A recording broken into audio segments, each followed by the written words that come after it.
Hoje é dia de estreia aqui no canal, senhores, porque hoje nós vamos começar esse projeto que eu não tenho um nome para ele ainda, depois talvez eu consiga pensar, mas que basicamente não difere muito do que o que a gente já vem fazendo aqui desde o início do canal. Nessa série de vídeos, nesse quadro que eu tô abrindo agora, eu vou atender a pedidos de análise que vocês me fazem. Só que tem um porém aí. Nesse quadro nós vamos fazer as análises daquelas obras que não têm apelo suficiente para sustentar um vídeo sozinhas, né? Porque infelizmente ao longo desse tempo que eu tenho o canal, vários pedidos foram feitos e muitos deles são de obras que, beleza, tem público suficiente para você fazer um vídeo e ter alguma chance de ter views. Attack on Titan, Naruto, Bleach, não sei o que. Mas boa parte dos pedidos são de obras muito mais nichadas, né? Obras com muito menos público. Então, para tentar viabilizar essas obras aqui, eu pensei nessa solução, que é criar um quadro, tentar vender o quadro, e aí o quadro pode ser que em algum momento se torne um quadro popular aqui no canal, e isso faça com que essas obras se tornem viáveis, né? Pelo menos comentários rápidos sobre essas obras se tornem viáveis.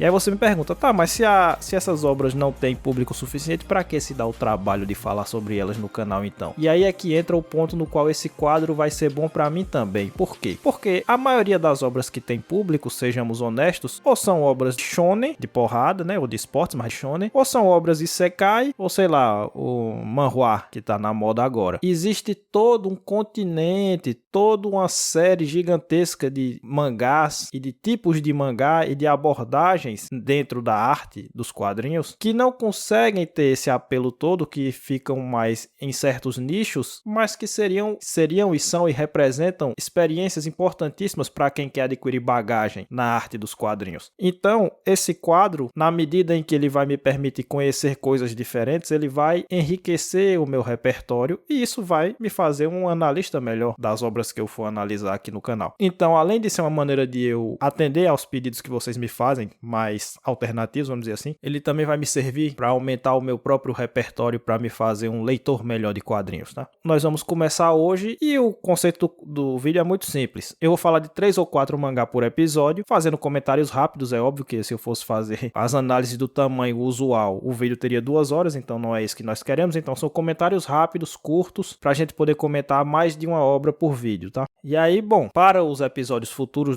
desse quadro, eu tô aceitando quase todo tipo de recomendação. As únicas regras aqui são: tem que ser mangá ou anime, né? Não adianta ser quadrinho de outros países, porque o YouTube requer que a gente escolha um nicho de atuação e o meu nicho é mangá e anime. E eu não vou fazer, obviamente, análise de hentai aqui dentro, né? Se tiver algum sacaninha aí vir com o negócio de hentai, tô fora. Mas tirando isso, todo o resto tá valendo, tá? Qualquer gênero, qualquer abordagem, tudo. Não tem problema nenhum. Dito isso, vamos começar aqui e ver como é que a gente se sai nessa primeira abordagem. O primeiríssimo mangá que nós vamos comentar aqui é um shonen. É um shonen que eu já ouvi falar muito bem dele, que eu tinha curiosidade para ler e que me foi recomendado pelo grandioso Juan, o Juanito aí, que tá sempre interagindo comigo no Twitter, que tá sempre aqui nos comentários, né? Aqui no YouTube ele comenta com o nick de João, que é o mangá de Mag, que realmente era uma obra que eu tinha curiosidade para ler, porque eu já ouvi muitos elogios acerca desse shonen. Então vamos começar em terreno conhecido, né? No shonenzinho de porrada. Observando esses 10 primeiros capítulos, aliás, eu esqueci de mencionar isso, mas a regra também é essa, né? Sempre 10 capítulos, sempre os 10 primeiros capítulos do mangá pra gente tirar as primeiras impressões. Fica logo claro que Mag é um shonen de aventura que tem elementos muito óbvios de RPG, né? E nesse sentido de ter elementos óbvios de RPG, ele me lembra um pouco Black Clover, que nós já comentamos rapidamente aqui no canal. Só que no que diz respeito a Mag, eu acho que é muito importante a gente não perder isso da nossa mente, de que é um shonen de aventura com elementos de RPG, porque mesmo já desses primeiros capítulos, né, sendo uma história de aventura, é uma história que envolve grandes acontecimentos e a exploração de um mundo desconhecido. Então nesses 10 primeiros capítulos a gente já tem a exploração da primeira dungeon, e nessa dungeon você tem vários elementos que os heróis não conhecem, inimigos que eles não sabem da existência, e em vários momentos nesses primeiros capítulos já é referenciado que aquele é um mundo vasto, que tem muitas coisas para se descobrir, para se explorar. Isso é um elemento, não digo intrínseco da aventura, mas frequentemente envolve o gênero aventura, o gênero de ficção de aventura, não só de mangá, que é o conhecimento de um mundo amplo que tá aí para ser explorado. Então, sendo aventura, tem essa exploração de mundo e esses grandes acontecimentos, essas grandes vivências dos personagens, né? Eles passam por muitas coisas, por muitos perrengues. E sendo de RPG, parece haver vários inimigos ao longo desse mangá, vai ter, né, que eles são especificados em tipos. Assim como no RPG você tem vários tipos de inimigo, né, e aí você vai enfrentando esses NPC ao longo da jornada e eles vão se repetindo, mas tem muitos tipos. Aqui parece que tem alguma coisa nesse sentido também, porque logo nesses primeiros capítulos aparece um inimigo que é o Slime, que ele tem poderes específicos como os inimigos do RPG têm, né, então tem um tipo de ser naquele mundo que tem certas habilidades, e isso é muito tirado da lógica do RPG. No caso do Slime, ele consegue copiar as habilidades do inimigo que ele está enfrentando, tal. E eu imagino que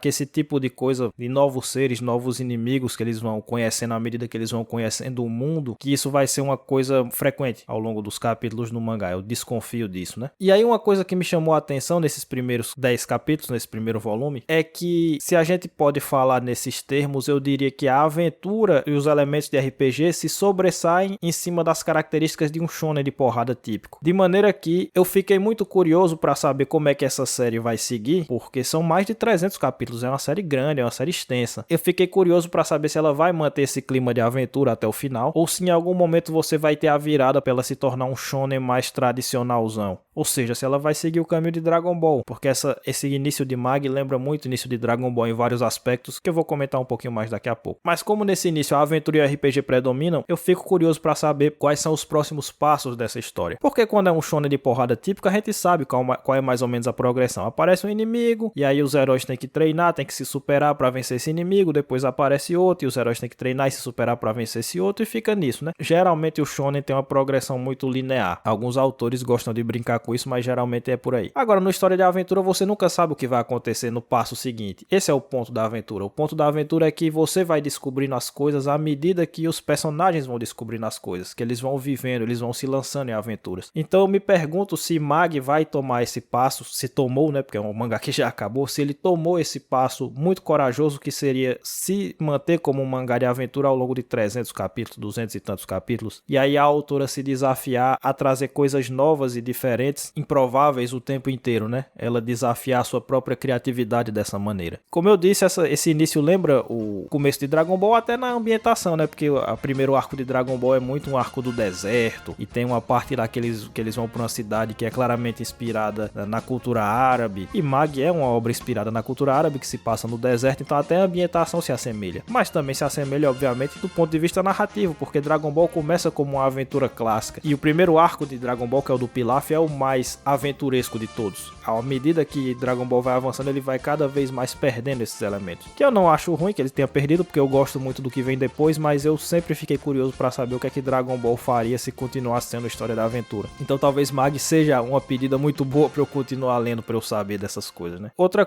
semelhança é que o protagonista, o Aladdin, parece muito com o Goku em mais de um aspecto, mas o mais importante é que ele está dentro do mesmo arquétipo no qual o Goku estava enquadrado mais no início de Dragon Ball, né? Que eu já mencionei esse arquétipo quando eu falei de Hunter x Hunter, porque o Gon também faz parte desse arquétipo, que é aquele personagem que ele é um outsider, ele está fora da sociedade, e por estar fora da sociedade, ele não conhece as convenções dessa sociedade, ele não sabe o senso comum de como o mundo funciona, e por conta disso, ele parece meio idiota, ele não é necessariamente burro, mas ele parece, porque ele não tem o entendimento dessas convenções sociais, ele tem uma ingenuidade, uma pureza de coração, então é uma coisa do bom selvagem que existe aí, né? Então é o cara que ele tá fora, então ele não foi corrompido pelo mundo, e aliás esse negócio de mundo corrompido vai ser um tema bem recorrente aqui nesse vídeo, mas que ao mesmo tempo que ele parece meio burro, meio ingênuo, meio não saber de nada, justamente porque ele tem essa pureza de coração, porque ele não foi contaminado pela maldade do mundo, ele é capaz de acessar uma sabedoria superior em vários aspectos, então ele tem os seus valores intactos, vamos dizer assim, ele tem a pureza do coração e em vários momentos, de maneira ingênua e despretensiosa, ele dá lições de moral sem nem saber para aqueles que estão ao seu redor, porque aqueles que estão ao seu redor, os outros heróis, os outros protagonistas, podem até ser pessoas bem intencionadas, mas como elas já estão dentro desse mundo corrompido, elas já pegaram um pouco dessa malícia, dessa malandragem. Então esse contraste entre aquele que é puro e que não conhece a maldade do mundo e aquele que é bom, que tem boas intenções, mas que já tem uma certa malícia, gera em vários momentos a lição de moral, demonstra a sabedoria superior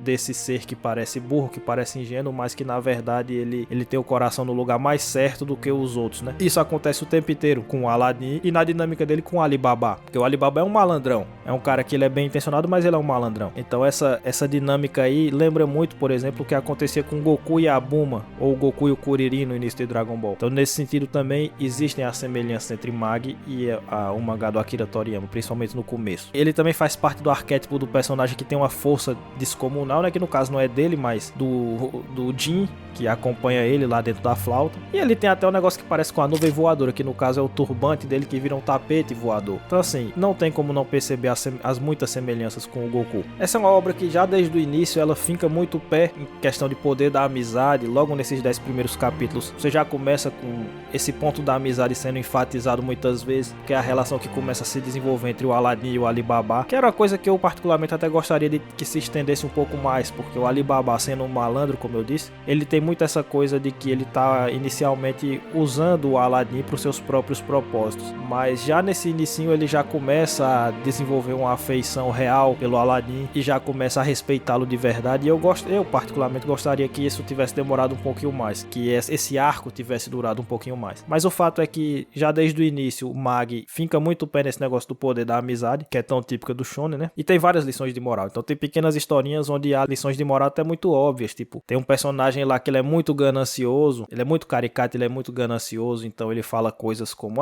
não, a mãe vai perder uma filha, né? A filha vai sofrer um acidente lá com uma planta carnívora, e aí o cara é ganancioso, ele diz assim, não, eu lhe dou o dinheiro que você quiser pra você substituir sua filha, sabe? Esse tipo de frase que é realmente caricata, não tem nada de crível nisso, mas é uma abordagem proposital da autora, porque ela quer escrever uma história onde ela vai passar lições de moral. A gente já falou um pouco disso quando falou de Yu-Gi-Oh! E tem muito desse tipo de história, né? Uma história, quando ela é moralista, ela frequentemente trabalha com caricaturas para poder enfatizar o ponto, para poder enfatizar a lição de moral que ela quer passar. E Magi tem muito disso também. Então a lição de moral dessa história é que o dinheiro não compra tudo, de que o dinheiro não pode comprar a vida, não pode comprar a dignidade do humano, entre outras coisas, né? Você já tem o Alibaba aprendendo o valor da amizade na relação que ele vai construindo com o Aladdin, enfim. É uma história de cunho moralista também, como é tão comum acontecer no shonen. E nós vamos voltar a esse ponto quando formos falar de outra obra lá na frente, que é o ponto desse vídeo no final das contas. Enfim, no geral é uma série que começa de forma eficiente e ela é bem divertida. Eu acho que o ponto que eu mais gostei de Magi é que ela é uma série genuinamente engraçada em vários momentos. Hoje em dia talvez algumas dessas piadas sejam consideradas politicamente incorretas, mas a verdade é que eu achei uma série bem engraçada. Talvez tenha sido o ponto que eu mais tenha gostado. No geral é um começo eficiente, mas não é nada de outro mundo não, tá? Esses 10 primeiros capítulos aí. E eu já tinha escutado falar desse sentido, que a série engrena mesmo lá na frente. Eu achei uma obra decente, achei uma obra legal, é isso.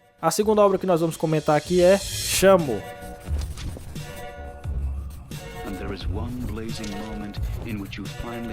O Shamu, não sei muito bem, que foi uma recomendação do Luan Caio, que eu acho que foi o inscrito para o qual eu mais prometi esse quadro. Porque ele já me cobrou algumas vezes de comentar essa obra. Eu disse, eu vou comentar tão logo eu faça o quadro no qual eu vou falar de obras menos conhecidas. Pronto, tá aí, Luan. Finalmente, não sei nem se você ainda acompanha os vídeos do canal, porque é uma coisa que vai acontecer frequentemente, tá? Eu vou falar de várias pessoas aqui que fizeram alguma recomendação que eu tenho certeza que não vem mais vídeos do canal, mas de toda maneira tá aí. Essa obra aqui já é um seinen, né? Essa obra aqui já tem uma outra demografia. E assim, o primeiro volume dela já demonstra um pouco porque que ela foi categorizada como um seinen, porque ela é a história da descida aos infernos do protagonista. Eu acho que o primeiríssimo quadro da obra já é com o protagonista da história matando os seus pais a sangue frio, né? Esfaqueando os seus pais e indo pro reformatório, porque como ele é um menor de idade, ele vai pro reformatório, ele não vai pra prisão, né? Ele já começa cometendo um crime abominável e logo quando ele vai parar no reformatório, o autor dá logo as credenciais daquele lugar, né? Então ele já é logo abusado sexualmente por um grupinho lá de outros caras que estão lá, né? Supostamente menores de idade, mas tem uns caras que são muito grandes, tipo, como é que esse cara é menor de idade? Não tem condição, né? Mas abusam sexualmente dele,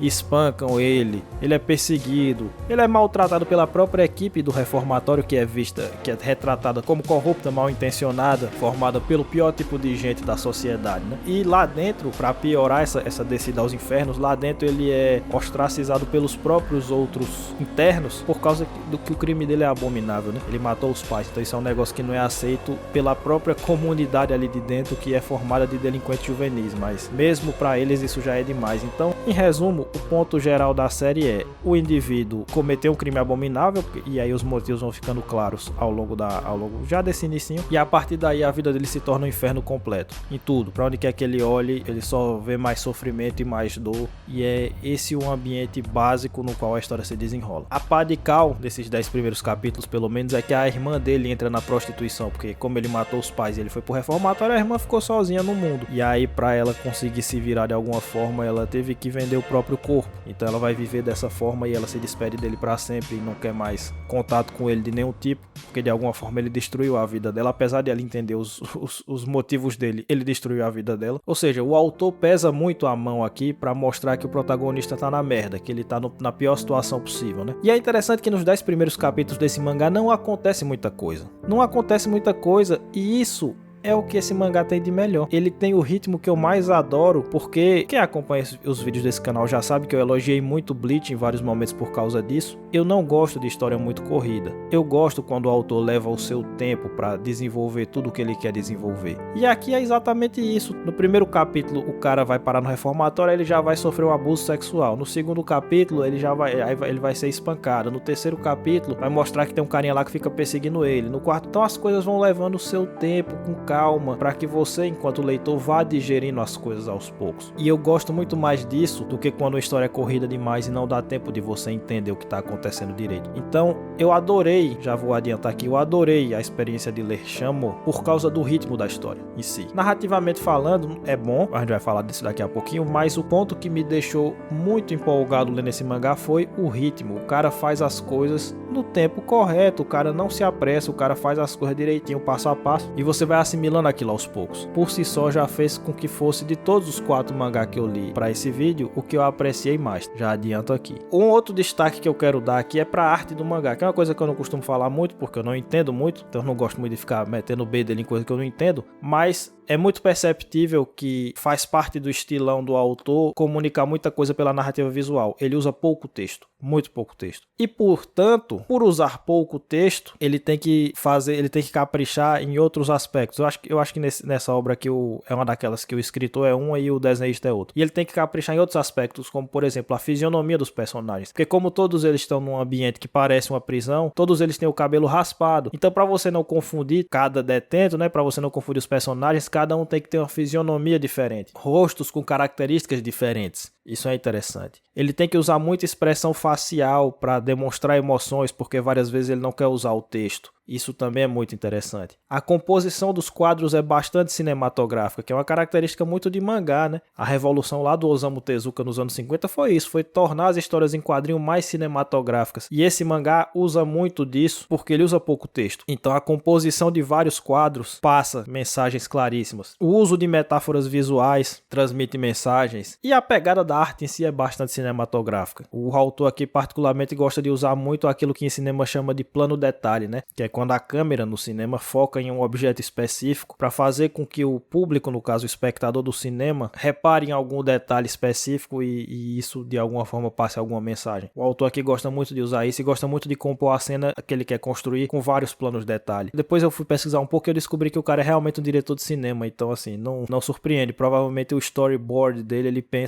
pensava no storyboard do quadrinho dele, mais ou menos como ele pensava o storyboard dos filmes que ele dirigia. E isso transmite nas páginas, isso é muito bom. A arte de Shamu é muito legal. E aí, enfim, o protagonista cometeu um crime abominável e a motivação desse crime ela é revelada, mas não de maneira muito concreta. Ela é uma coisa meio abstrata, uma coisa meio assim, não, a irmã dele diz isso pra ele, né? Se você não tivesse cometido o crime, seria você que teria morrido, a sua alma teria morrido, porque de alguma forma os pais dele, nesses 10 primeiros capítulos não fica claro, mas os pais dele de alguma forma talvez cobrassem muito dele, oprimissem muito, não deixassem ele expressar quem ele era, enfim. De alguma forma é colocado por ele e pela irmã dele que a alma dele teria morrido se ele não tivesse cometido o crime abominável, mas isso nunca fica muito concreto, nunca ficou muito claro de maneira específica o que é isso. A gente presume que ele era muito cobrado, como ele era um aluno prodígio, imagina-se que como esse é um problema social que existe no Japão, que a pressão em cima dele fosse muito grande, para que ele pudesse ter boas notas e passar na Universidade de Tóquio, etc, etc. A gente suspeita que seja isso. E o ponto é que eu não sei se isso vai ser mais desenvolvido lá na frente. Eu não sei se isso vai ser mais explorado ou se vai ficar por aí a explicação, porque dado o rumo que a história parece estar tomando, talvez essa explicação mais abstrata, mais genérica seja o suficiente. Então fica essa questão aí. Por quê? Porque mais pro finalzinho do volume 1, quando o protagonista tá no auge da decadência, ele tá apanhando, tá sendo perseguido, já foi abusado sexualmente, a irmã dele já caiu no mundo da prostituição, o bicho já tá pegando, surge a luz no fim do túnel, que é o karatê, são as artes marciais. E esse mangá é um mangá de artes marciais. Então, como eu disse, se fosse outra obra, isso aqui já teria sido introduzido no capítulo 2, 3 ou 4. Aqui não, aqui é lá no 7 ou 8, ou seja, o autor vai paulatinamente demonstrando a descida do protagonista ao inferno para depois mostrar como é que ele vai supostamente, não sei se ele vai ascender, mas que ele vai pelo menos evoluir enquanto pessoa, ele vai se blindar desse ambiente opressivo no qual ele tá metido. E isso acontece por meio do karatê. O karatê é a maneira que o personagem acha para salvar a sua própria alma da perdição. Então ele começa a se disciplinar para aprender o karatê, para ficar mais forte, para aprender a se defender daqueles que estão fazendo mal a ele e ao mesmo tempo para fortalecer a sua mente, o seu espírito. A partir do momento que ele ganha um propósito também. Então ele tem alguma coisa a que se dedicar. Ele estava perdido no mundo e agora ele tem alguma coisa a que se dedicar. E aí ele começa a sobreviver melhor naquele inferno por meio do treino do karatê, da disciplina e da evolução do corpo e da mente que o esporte proporciona a ele. Aí o termo chave foi dito, né? A partir daí a história parece um mangá de esporte dark. Porque narrativamente falando, ele começa a lembrar muito um Ashita no Joe, que tem uma premissa semelhante, né? O Joe era um perdido na vida até que ele conheceu o boxe e começou a se dedicar ao boxe. Ele parece um pouco com mudando o que tem que ser mudado com o Slam Dunk, que o Sakuragi era um perdido até que ele conheceu o basquete. Então, narrativamente falando, depois que o karatê entra na história, o mangá parece tomar um rumo muito mais semelhante ao mangá de esportes. Pelo que eu vi, ele não é um mangá de esportes, mas é um mangá de artes marciais. Então, narrativamente falando, pode ser que ele vá por esse caminho. Por isso que eu digo que eu não sei se a motivação dele vai ser realmente explorada lá na frente ou não, porque talvez nem precisem. Talvez o foco esteja indo para outro lugar. Pronto, e basta você só entender por alto por que é que ele fez o que ele fez e seguir a vida. Não sei. Mas o fato é que ele termina parecendo, entre aspas, um shonen, não termo de shonen, mas parecendo um mangá de esporte mais tradicional, só que dentro de um framework, dentro de um quadro mais dark, de um quadro mais sombrio. Enfim, os 10 primeiros capítulos de Shamu me mostraram isso. E é um baita de um mangá que tem um ritmo muito gostoso de ler. Não é nem questão de gostoso, é um ritmo que não se apressa. Ritmo gostoso é o ritmo de Dragon Ball, que parece o ritmo perfeito. Ele nem é apressado, nem é lento demais. O desse mangá aqui, ele pende mais pro lento, mas eu gosto. É isso que eu espero. É esse tipo de desenvolvimento de trabalho que eu espero. Então assim, grande experiência, gostei demais de ler isso aqui, tá? A terceira obra, e essa aqui eu não vou poder mencionar quem foi que me fez a recomendação, porque eu perdi o nome da pessoa, é Zetman, que eu achei muito curioso. Digo, Zetman, que nome estranho, né? Mas aí quando eu li o mangá, eu comecei a entender qual é a parada, que é uma obra claramente inspirada nas HQs americanas de super-herói. A premissa da história se assemelha muito, e a própria arte em si tem influências muito nítidas de quadrinhos americanos, em vários quadros. E aqui a gente começa a ver a história de origem de um herói nos moldes mais tradicionais da coisa. Então a gente começa a acompanhar a jornada do Jin, que é supostamente um órfão, e aí de como ele ajuda as pessoas, mas ele ajuda as pessoas em troca de dinheiro, porque ele é muito pobre, muito miserável, aquela coisa toda. E aí aos poucos a gente vai vendo como ele vai se tornando um herói. Nesses 10 primeiros capítulos ele ainda não se tornou oficialmente o Zetman, mas já começou a se manifestar dentro dele alguma coisa que vai levá-lo aí, tá? Mas ele já tem as virtudes do herói. Em termos de enredo, esse mangá tem uma coisa muito curiosa, que foi um ponto que me chamou muito a atenção, é que ele joga você já no meio do PTO. Ele já joga você no meio da confusão e ele vai explicando aos poucos. Então, quando a história começa, o protagonista já tá sendo procurado por algum motivo que não fica claro, e ele é cuidado por um velhote lá, que também não fica muito claro, que parece que foi o criador dele, então parece que o Jin não é um humano normal, e ele foi criado e pensado por um cientista, mas aconteceu alguma coisa com algum dos projetos dele e ele abandonou e fugiu. Mas é como eu digo, tudo isso é especulação, porque nada disso é explicado às claras nesses 10 primeiros capítulos. O autor joga você no meio da bagaceira e aos pouquinhos ele vai esclarecendo as coisas. Então eu sei muito pouco. Eu especulo muito e muitas coisas dá para desconfiar, mas saber, eu sei pouco. Mas eu gosto dessa decisão porque ela dá um dinamismo à história. Atiça a curiosidade de quem tá lendo para fechar os pontos, né? Eu já falei sobre isso, que Attack on Titan faz isso bastante aqui também, só que assim, num grau bem menor, porque aqui não tem grandes mistérios como Shingeki no Kyojin, mas ele tem essa coisa de jogar você no meio já do furdunço, o negócio já acontecendo, e aí você tendo que ir tateando pra ir aprendendo o que é que tá acontecendo naquele mundo ali. Então ele não sabe qual é a verdadeira identidade do Jin, não sabe exatamente o que é que o pai, entre aspas, né, que provavelmente é o criador dele, o que é que ele fazia exatamente. Ele parece ser um cientista, ele parece ter criado o Jin, mas não sabe se qual era o projeto, não sabe se o que é que deu errado, não sabe se por que é que ele abandonou o governo, não sabe se porra nenhuma. E nesse meio do caminho começa a aparecer um monte de bicho estranho, que também não fica muito claro. Eles parecem tomar o corpo de seres humanos, e aí eles começam a atacar outros humanos, e aí quando eles despertam completamente, eles viram, pelo menos o que apareceu aqui, viram um bicho parecendo um lagarto, e isso parece ter a ver com o mesmo projeto que gerou o Jin. E aí tem os Sweepers, que parece que são, que fazem parte desse tipo de ser também, mas que aí eles, sei lá, eles combatem os que atacam os humanos, mas eles também não estão do lado dos mocinhos. Enfim, o que eu tô dizendo é o seguinte, a confusão é grande, e com 10 capítulos não dá pra entender exatamente não, mas é isso que torna a história cativante, é isso que torna a história interessante de você querer continuar acompanhando. E aqui tem uma coisa muito interessante, que foi uma feliz coincidência, que o Jin faz parte do mesmo arquétipo do Aladdin do Mag, ou seja, nós tivemos a felicidade de falar rapidamente de duas obras cujos protagonistas participam do mesmo arquétipo. E por que isso é uma felicidade? Porque isso nos mostra uma lição importante, que é o fato do personagem ser de um mesmo arquétipo não condiciona a obra a ser igual a outra. Porque às vezes a gente vê muito na internet essa conversinha, né? Ah,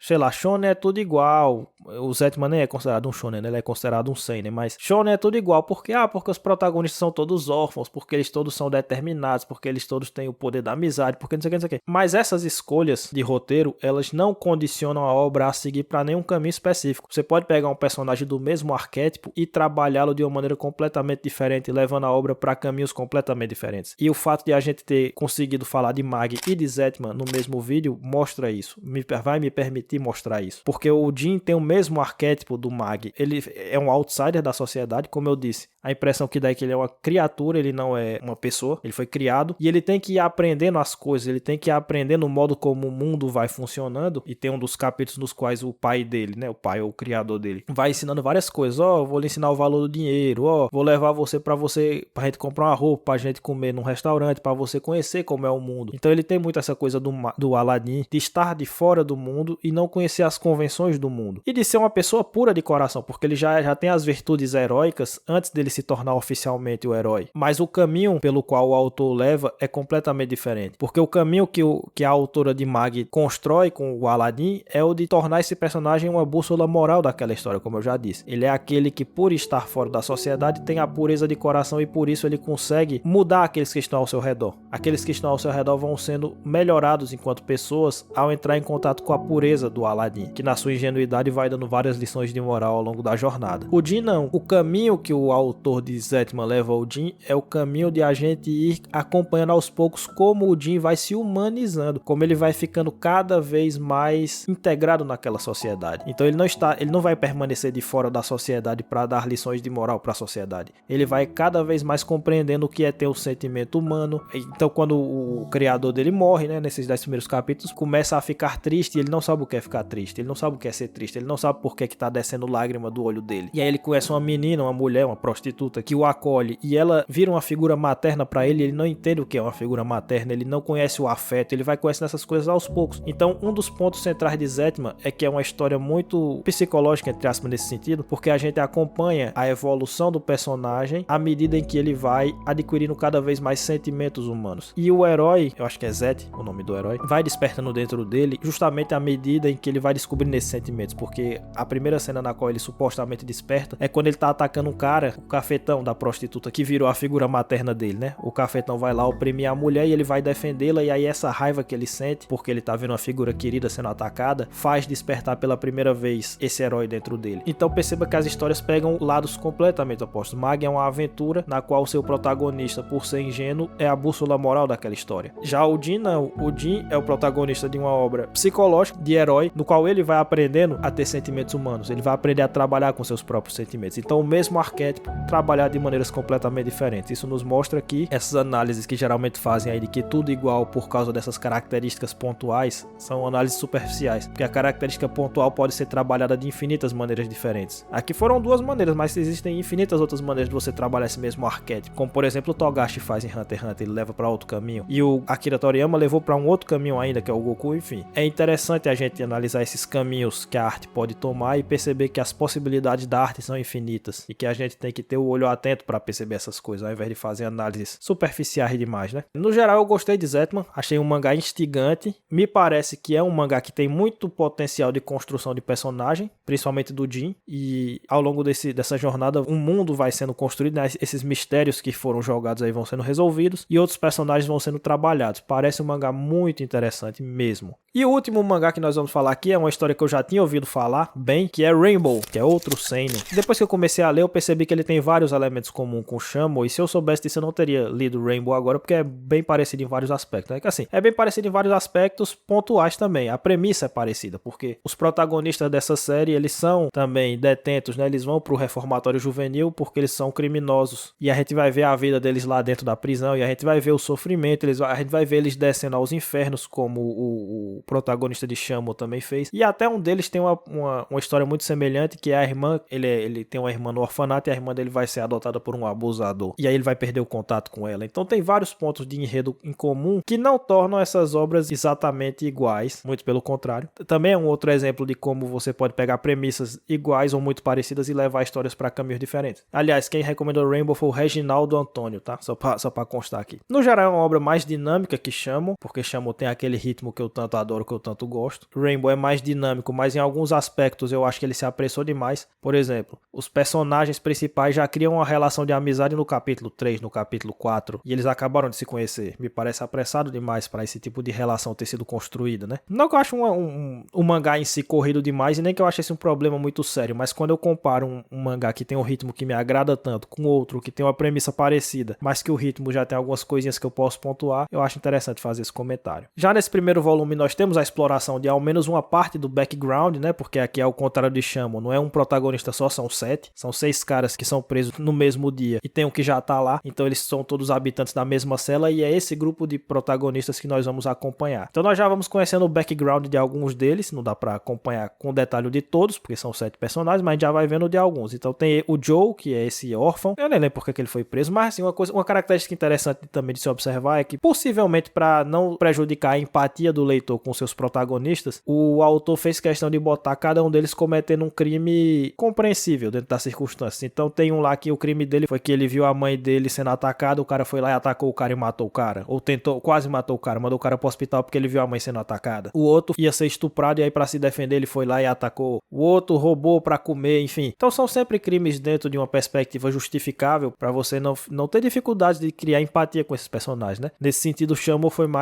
um pouco mais corajoso, vamos dizer assim, o autor foi um pouco mais corajoso porque ele botou um cara para cometer um crime abominável e aparentemente sem muito motivo, ou pelo menos no início não é dado um motivo muito claro para ele ter cometido esse crime. E a partir daí ele tentar gerar uma empatia, né? Estranha. Mas enfim, então Rainbow toma esse cuidado de botar crimes mais ou menos explicáveis, e aí a gente vai aprendendo o background deles. Então um é órfão porque perdeu os pais no atentado de Hiroshima e Nagasaki, né? Porque essa história se passa nos anos 50, então tá tudo muito fresco ali. O outro não tem pais, então a única família que ele tem é a irmã, e a irmã vai ser adotada por um abusador. Então você já tem, inclusive, nesses primeiros capítulos, essa pequena historinha do Joe sendo desenvolvida, né? Porque ele descobre que a irmã dele vai ser adotada, ele tem medo de saber que tipo de pessoa vai adotar a irmã dele, e aí ele foge do reformatório para tentar encontrar a irmã. E aí ele descobre realmente que ela vai ser adotada por uma escumalha, por uma escória da sociedade, mas a irmã vai lá e o rejeita. E manda ele embora, pergunta por que ele foi atrás dela, diz que ela já tá acostumada com a ideia de que eles já estão destinados a serem usados, porque eles só foram usados a vida toda e o destino deles é esse mesmo, ela já tá conformada. Então assim, ele tomou uma série de tapas na cara da realidade. E isso é uma coisa que Rainbow tem como com Shamo também, que é uma obra na qual o autor pesa muito a mão em vários aspectos para mostrar, para enfatizar pro leitor que a vida daqueles caras é sofrida, que a vida daqueles caras é difícil.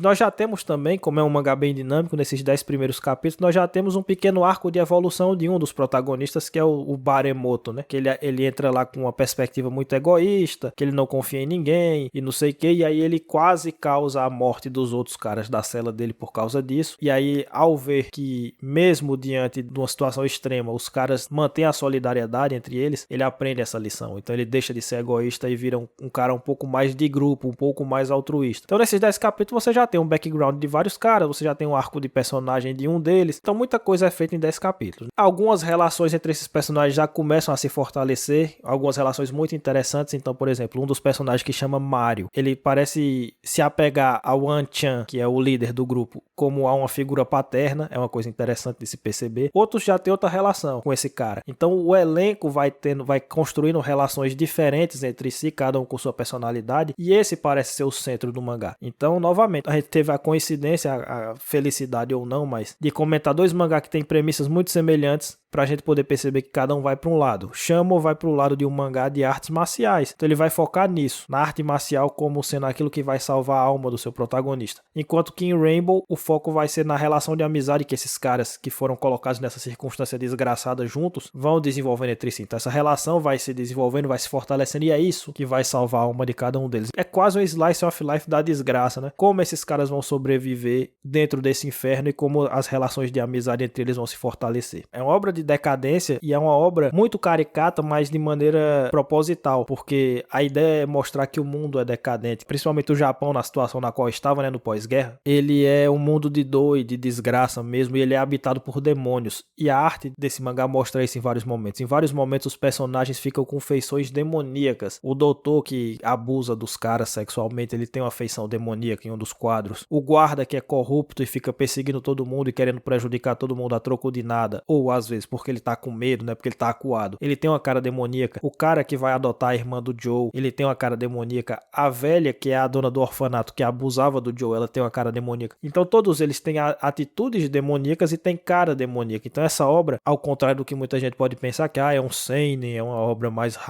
realista, ela não é nada realista. Ela abraça a caricatura para contar a sua história. E no meio dessa caricatura, para contar essa história, no meio desse mundo de decadência e de trevas, habitado por demônios, você tem esses 7 caras que são considerados a escumalha da sociedade, afinal de contas eles são criminosos, mas que vão desenvolver entre si as relações de amizade, relações genuínas, por meio das quais eles vão se tornar pessoas realmente boas nesse mundo de destruição. Então é uma história irônica nesse sentido, porque o mundo que julga essas pessoas é um mundo corrompido, e essas pessoas que são tratadas como lixo, eram tratadas como lixo fora, porque viviam em condições subhumanas, cada um de uma maneira diferente, e passaram a ser tratados mais como lixo ainda, porque foram presos, porque cometeram crimes, apesar dos crimes dele, na maioria dos casos, terem sido crimes justificáveis, mas não interessa, é bandido de todo jeito, né? Assim que a sociedade vê. Esses caras é que vão construir uma relação profunda entre si e que vão ser o norte moral da história. Então é uma obra irônica nesse sentido. E aí nos leva à nossa provocação, que tá aí no título, ou melhor dizendo, tá na nossa thumb. Eu gostei de ler Rainbow, primeiro porque é uma obra boa, uma obra legal. Eu fiquei curioso para saber o que vai acontecer no futuro, nesse slice of life da vida desgraçada desses caras. Mas eu fiquei refletindo como Rainbow nos ajuda a perceber que essa história de seinen é uma grande mentira. Não o seinen em si, né? O seinen é uma demografia. As obras são qualificadas como seinen para atingir um certo público-alvo. Mas existe um certo discurso na internet que tenta contrapor shonen e seinen. Shonen é coisa de criancinha e seinen é coisa de adultos. Seinen é coisa de gente madura e shonen é coisa de gente que gosta de história rasa, superficial. E aí eu me deparo com um seinen, que é um seinen muito querido, um seinen que foi premiado, etc, etc, que ele tem poder da amizade. A amizade é o ponto central de Rainbow. As cenas nas quais a amizade deles é retratada não deve nada pra shonen, porque é o cara que vou me lançar no fogo pra salvar os meus amigos e vai cair o teto em cima de mim porque está pegando fogo a cela, mas eu vou fazer até o final, vou ser determinado, eu vou derrubar essa porta. Uma cena bastante, entre aspas, shonen, de demonstração de poder da amizade, de determinação, de pessoas que se sacrificam umas pelas outras. As lições de moral dessa história são frequentemente muito básicas, tipo, o Baremoto, ele passa por um arco de personagem no qual ele aprende a deixar de ser egoísta. O que é que tem de tão adulto nessa lição de moral? É uma lição de moral básica, uma lição de moral que poderia estar em qualquer shonen por aí. Você tem uma história bastante caricatural, como eu disse, não tem nada de natural na história, e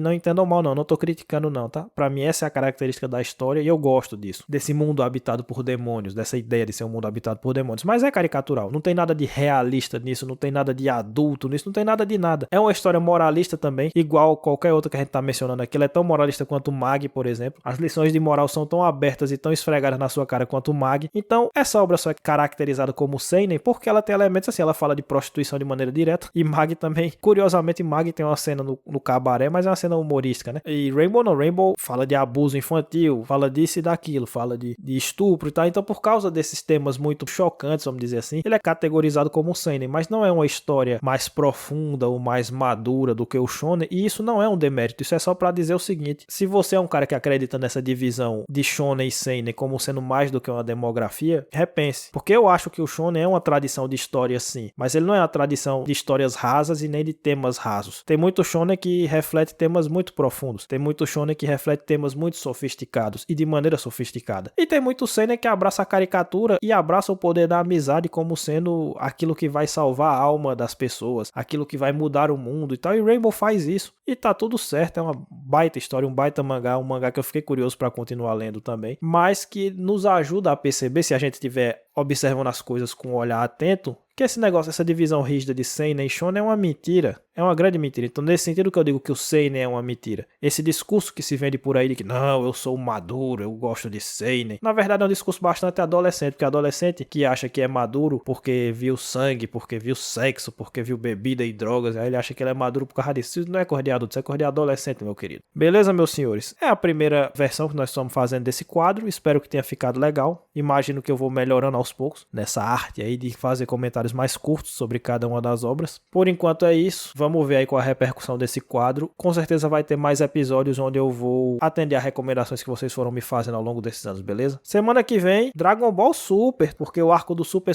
Hero terminou e finalmente chegou a hora da gente analisar. Então semana que vem, Dragon Ball Super, até lá.